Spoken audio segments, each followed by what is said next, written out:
Welcome back to Just Chattin', and this is the series of videos we do on Thursday and Sunday evenings just for our own amusement.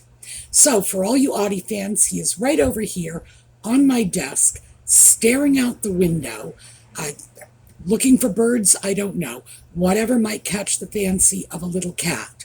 But he's here, he may end up coming over. He has not been doing very well in the heat. He doesn't seem to, okay, so he is coming over. He doesn't seem to like it very much. All right, come here, pick up your little head so they can see you. There we go. He doesn't seem to do well in the heat. And it's back up to 90 degrees today. So he's not thrilled. And of course, that explains the background noise that you're going to hear, because I have to keep fans and air conditioning and so on for him. The fans have to stay on when the windows are open, and he likes the windows open. So, you know, birds, traffic, whatever catches his eye. So we're just going to have to put up with a little extra background noise, and I am sorry about that. But yes, he is right here, right now. So I guess we're going to have kitty company when we go on.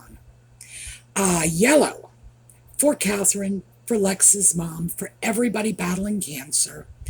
And hopefully everyone is going to have the same wonderful outcome that Catherine has gotten.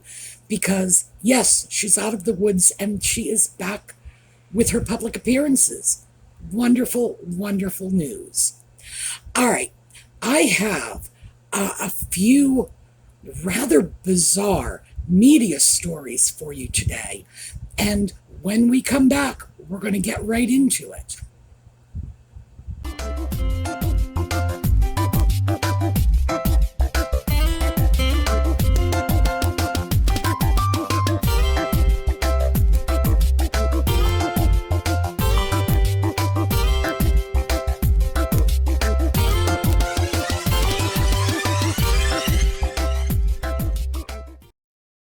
So my little bad cat has abandoned me and gone back to look out the window. Perhaps he'll come back, perhaps not. We'll see. I have several stories that have come out in the past couple of days that I wanted to share with you. And the first one is surreal. I don't even have words for how off the wall this one is. It seems our old friend Omid Scobie has been busy writing novels. And one of his novels is about a plucky little American who works in the Washington, D.C. Press Secretary's office, moves over to the UK, and then goes to work for Buckingham Palace, and then faces all of the same garbage and chaos that drove dear Nutmeg away from the UK some years ago. Wow. It's just, to say this is thinly veiled is rather an understatement. So, because this is such a strange story, I wanted to read it to you. Here you go. Prince Harry and Meghan Markle's biographer, Omid Scobie, unveils new show with royal spin. The will explore the press room at Buckingham Palace. Reader's note, I have no idea what that means. Perhaps it's a mistake. The author of Prince Harry and Meghan Markle's biography, Finding Freedom, has had his first fictional TV adaptation commissioned, and it has a striking royal connection. Omid Scobie's fiction novel, Royal Spin, is now set to be turned into a TV show, and it has strong echoes of the strict protocol and problems with the press that Harry and Meghan cited as their reason for stepping down as working royals back in 2020. Universal Television, a division of Universal Studio Group, acquired the rights to the show after an intense bidding war, People reports. Scobie, 43, who co-authored Royal Spin with novelist Robin Benway, will be involved in the creation of the new show with Emily Fox, a showrunner known for her work including The Watchful Eye. Quote, "We're so excited to be partnering with Universal Television on the adaptation of Royal Spin. With the British monarchy reeling from a wave of scandals, young American politico Lauren O'Connell is plucked from the White House to breathe new life into the Buckingham Palace communications team and help end the royal family's streak of bad press. But in an institution steeped in tradition and strict protocol, change isn't easy or welcome. It turns out the royal household can be just as messy and confusing as Capitol Hill," a logline reads.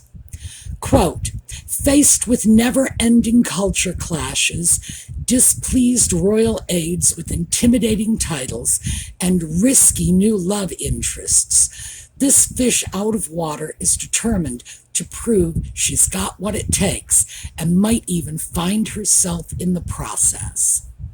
Scobie, Benway, and Fox said in a statement, quote, "No show or hook has ever gone inside the frenzied world of the Buckingham Palace press office, and we can't wait to throw Lauren, our young American protagonist, fresh from the White House communications team, into the deep end of it."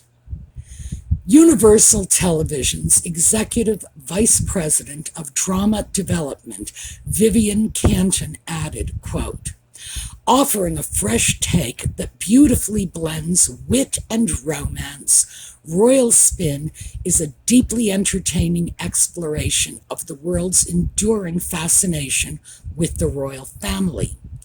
We're delighted to have landed the rights to this fascinating story and thrilled to be collaborating with Emily, Omid, and Robin to bring it to life for TV audiences."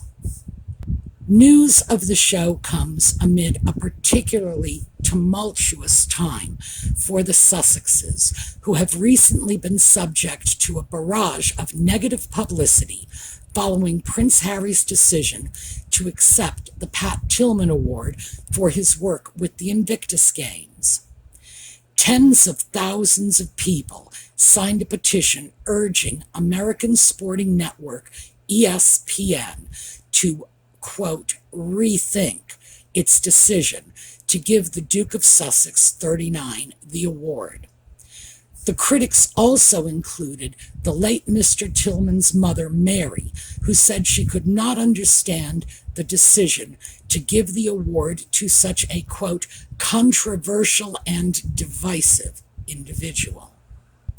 The former head of the Royal Navy, Admiral Lord Alan West, urged the Duke to decline the award, claiming it would lead to, quote, "rather bad publicity." Quote, "I really think Harry should be well advised to sit back and not accept awards like this," he told the Daily Mail. "It doesn't travel well with people in the military, and when the mother of the man who died doesn't want him to get this award, he should think about that." The award is named after the late Pat Tillman, a former American professional footballer who gave up his career to serve in the wake of 9/11. He was killed in Afghanistan in 2004. The honor is for veterans who have similarly made an impact through sport. This article was written by Emma Guinness and was published on the 21st of July, 2024. So one of the things I found odd about this story, and by that I don't mean the story that Omid Scobie wrote, I mean, everything about that is odd, but at the end of the article, they spend about the last third of it criticizing the sock puppet for having accepted the Tillman Award. Now, hey, what can I say? He did accept it, yeah, but it was just rather out of place in this particular article. So I'm thinking, boy, people seem to be a little more upset about that than I originally anticipated. And this Admiral Lord Alan West and his comment about how this is going to generate rather bad publicity, I thought to myself, boy, that has got to be a masterpiece of British understatement. And of course, he went on to say that he really thought the sock puppet should decline the award. And obviously, he did not, because, hey, it was an award. And the truth is, I think the sock puppet truly believes in his little black entitled heart, which I'm sure is shriveled up to raisin size by now, that he is truly deserving of all of the awards, all the adulation he got from the British public for most of his life. I think he truly believes he deserves all that, that somehow, simply by virtue of who he is, all that goodwill should flow to him, that he doesn't have to deserve it, he doesn't have to work for it, he doesn't have to earn it. It's just his, by divine right of birth. Interesting.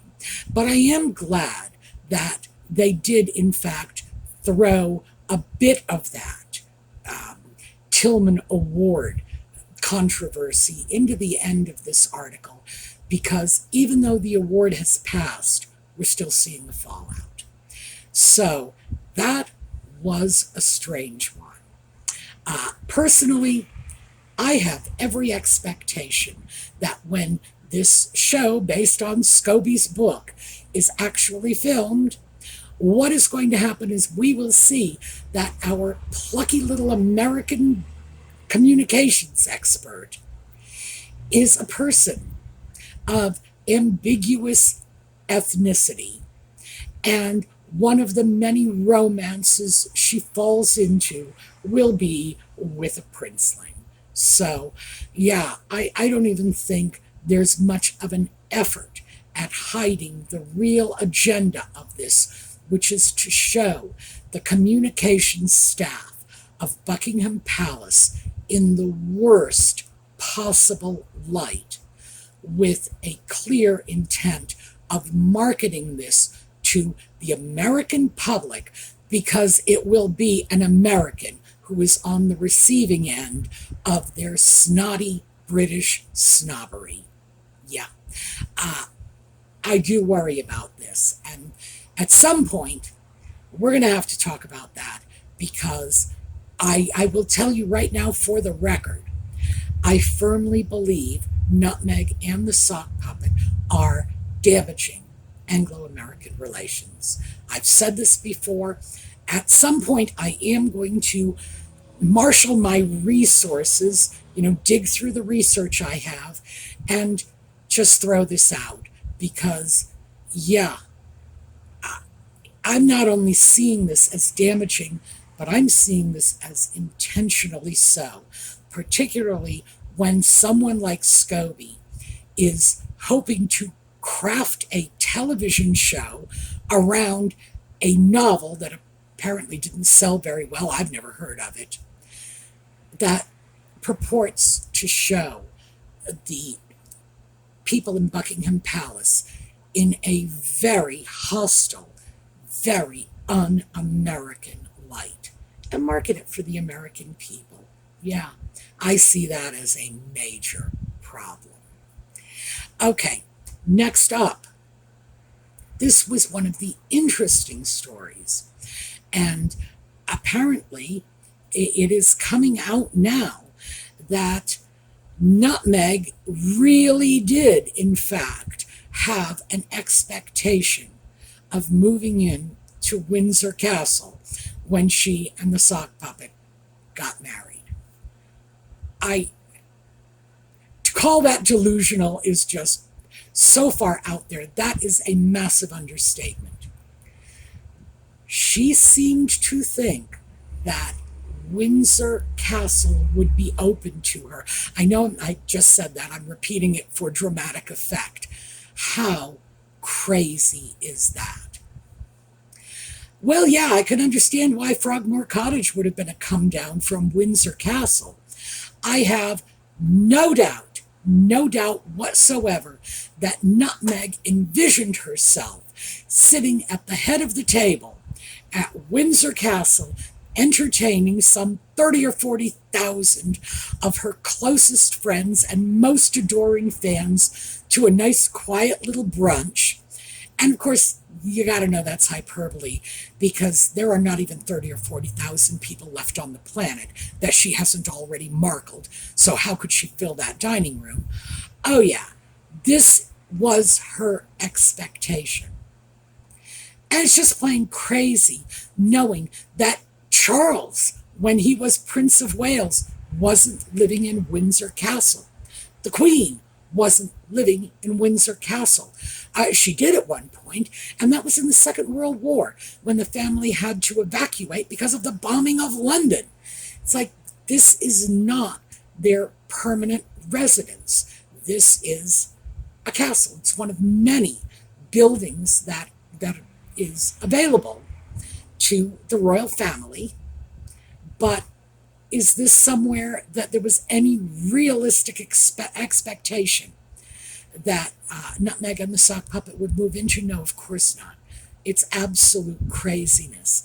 If anybody was going to be at Windsor Castle, it would have been the Queen. It would have been Charles and Camilla.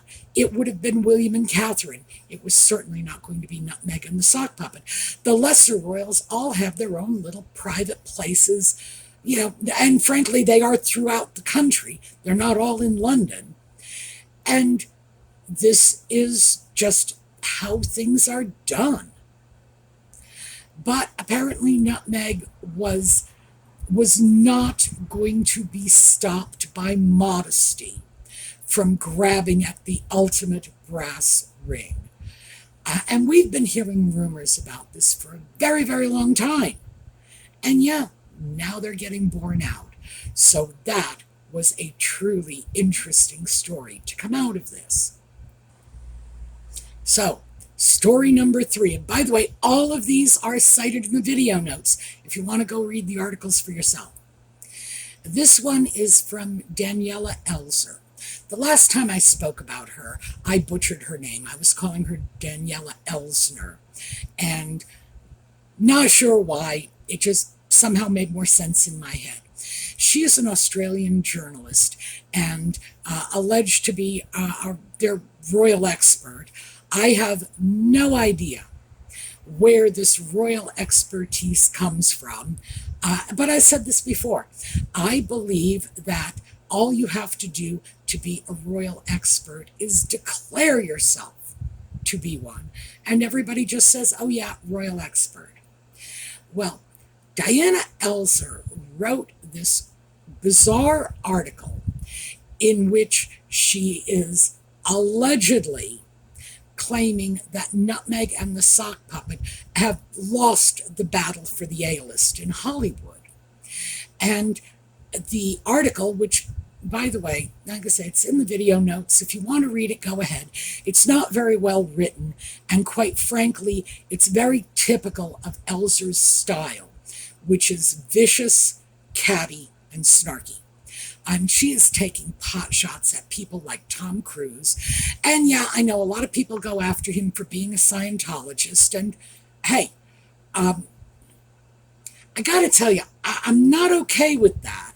I have no particular regard for Scientology, but I don't like slamming people for their religion, no matter how crazy the majority of the people may think it is. I think it's a low blow, for one thing, and I also think that if it's okay to call Tom Cruise a crackpot because he's a Scientologist, then why is it not okay to call Mel Gibson a crackpot because he is a Catholic?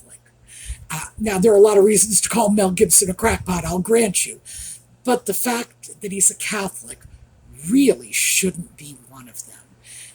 That is troubling to me because it wasn't that long ago. It was in my lifetime. Remember, I was born in the mid-20th century.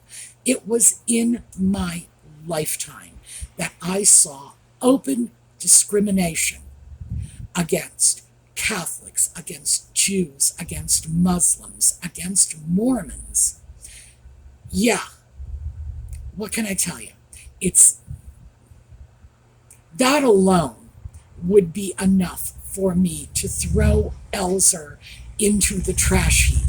But you can say what you want about Tom Cruise and his beliefs. John Travolta shares them. But the truth of the matter is Tom Cruise and John Travolta are not only talented actors, and we know they have been at the top of Hollywood's lists of the great box office draws for decades. But of all the reasons to go after someone, we should have passed the point where it becomes okay to trash them for their religion.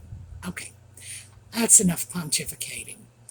But Elzer's article is this strange, snarky, sarcastic rant about everybody in Hollywood.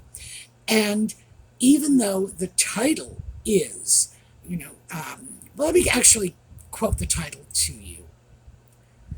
The tide has turned against Prince Harry and Meghan Markle in Hollywood. Opinion. And despite that title, which suggests what we are going to hear is about how Nutmeg and the Sock Puppet are being shunted to the sidelines, in reality, we're just seeing a trashing of some of the A-listers who are doing the shunting, and the suggestion that no, the tide has not really turned because we don't know if George and Amal Clooney are not having dinner at their house, or, if they're not still going out to brunch with Oprah and Gayle King and all the rest of that crowd. So I had a lot of trouble with that article. Nevertheless, it's one of the headlines. I'm throwing it out. Feel free to read it. I would tell you, though, if you are still in the educational system and you read this article, you should be careful if you are planning to take any pointers. The only thing this lousy writing is good for is as a perfect example of what not to submit to your professors if you want to pass, because it's one of the worst pieces of writing I've seen in a while. All right, enough about Elzer.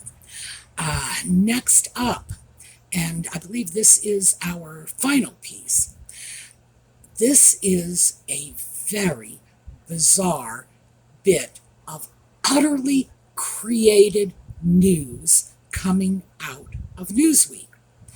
And the story itself is just garbage. It's Jack Royston's impressions of how great and noble it was for Nutmeg to stand by her man by showing up with him at the Tillman Awards.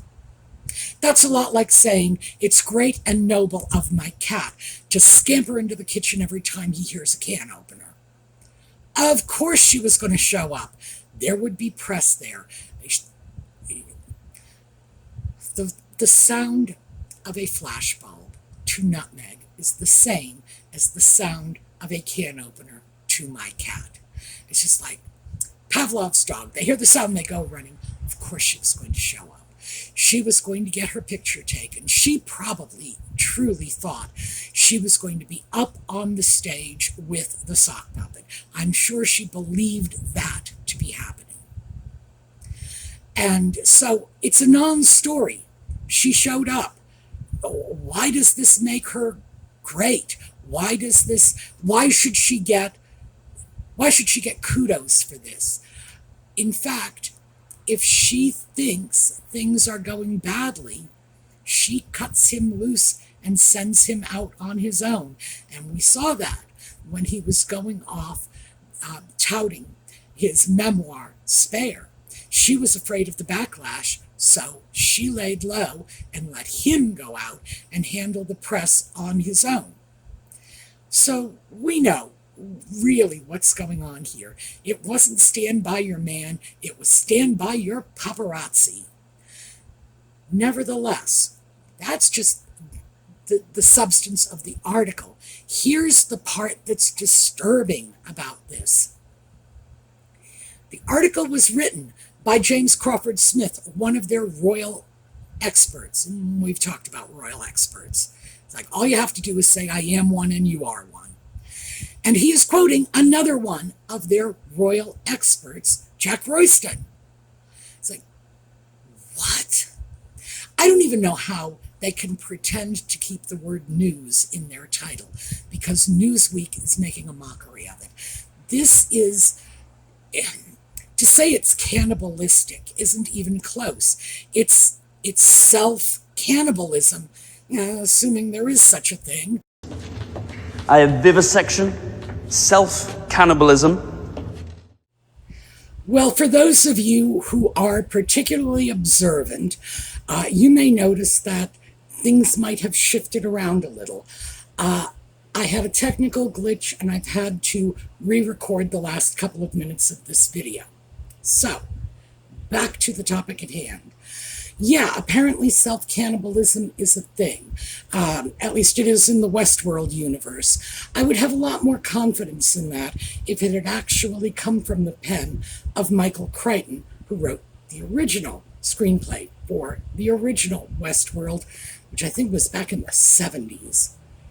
Because he was a very bright, well, he was a medical doctor. He was a very bright guy. So yeah, self-cannibalism is a thing.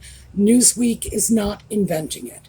But that is very much what this article was. It's one journalist going to the guy at the next desk saying, I need a story, give me one. It's somewhere between utter laziness and just unacceptably unprofessional. And that's what this was. This is one of their reporters writing a story based on the opinion of another reporter. Good Lord.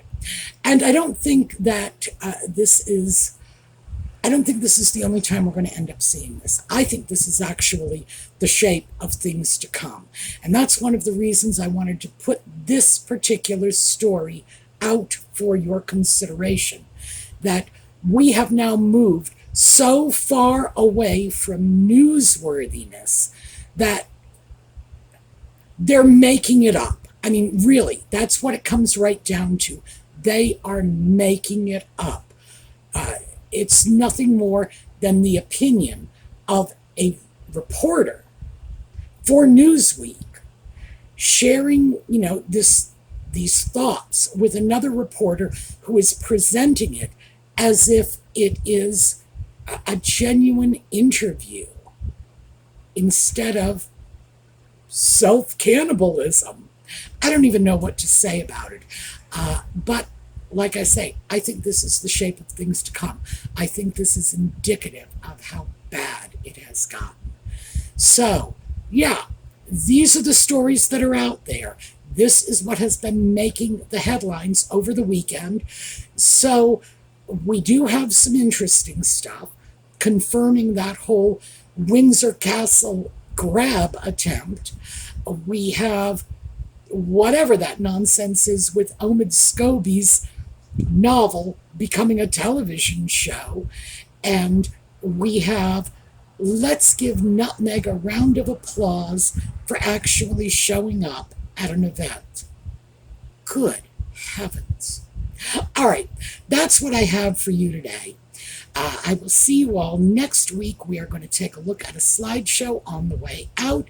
And in the meantime, have a terrific day.